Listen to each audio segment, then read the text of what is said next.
Tony Litt was also a big donor to the Labour Party, led Lord Tebbit to comment rather wryly that perhaps Mr Litt was a good each-way bet.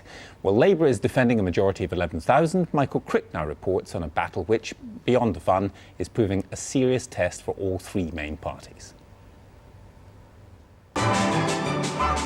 Ealing, known worldwide since the 50s for its film studios and famous comedies, now in the spotlight for one of the first two by-elections since Gordon Brown took power.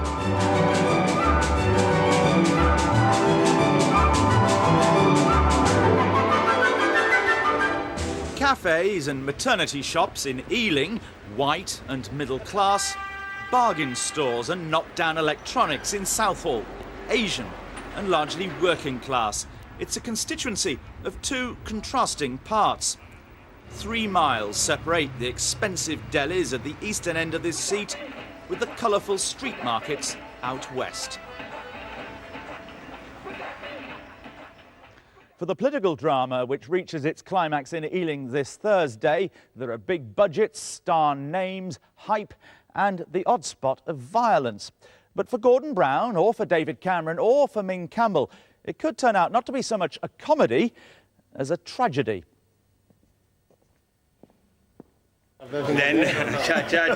Defending Labour's 11,500 majority is Virendra Sharma. Aged 60, he'd be the oldest person to win a British by-election in at least 28 years, maybe more, if he can hold on to the doubters.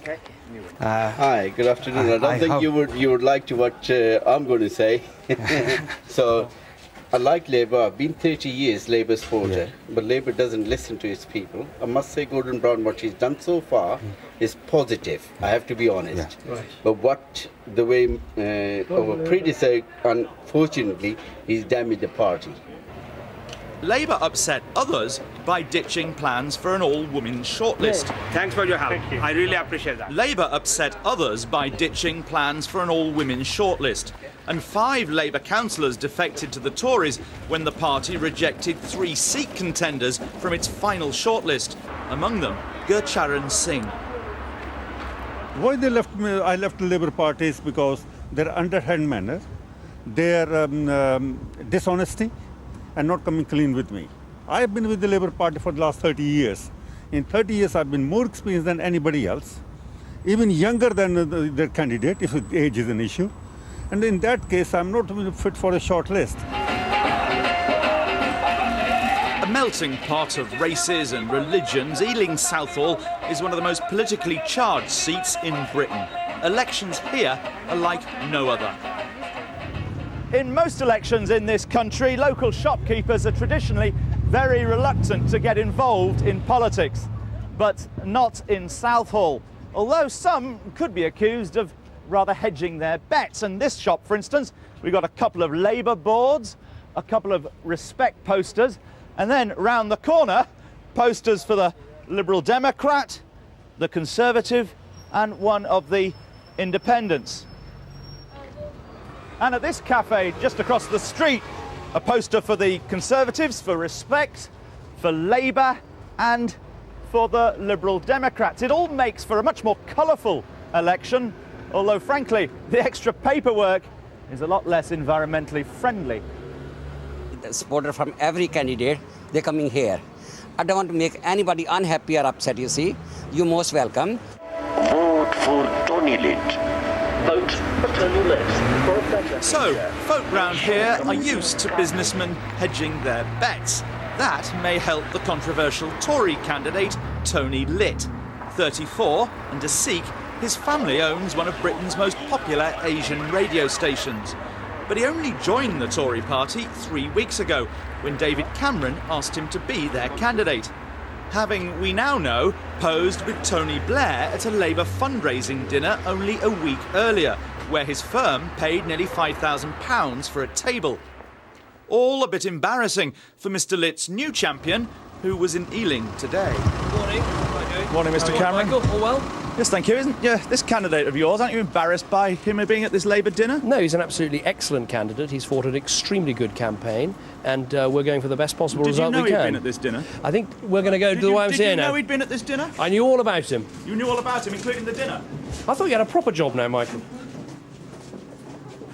OK then, let Newsnight's political editor draw attention to the bitter side of this fight, which became clear last night when David Cameron also turned up in Ealing at a Tory cocktail party. Just watch here as Labour's pressman Doug Traynor comes into arm-to-arm combat with Gabby Burton, the Tory leader's media aide. Good to see you. And their argy-bargy continues inside. This seat should have been a good bet for the Liberal Democrats, who came second, though only just, at the general election. And for almost 20 years, the Lib Dems have won every single by-election where they've started second. Well, we've obviously got an excellent track record in by-elections. But Nigel Bakay, who's 36, now risks slipping to third here. That could spell curtains for Ming Campbell, here yesterday with a past leader who had a reputation for winning by-elections.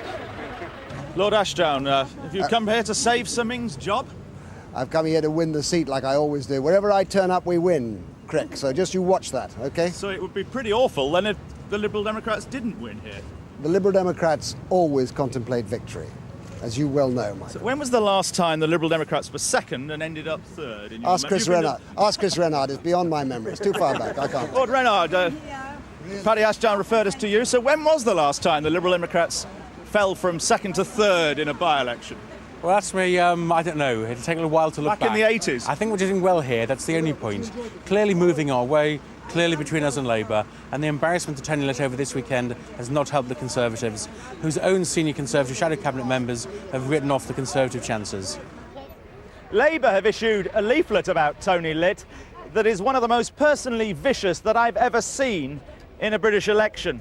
It calls him a Tory playboy.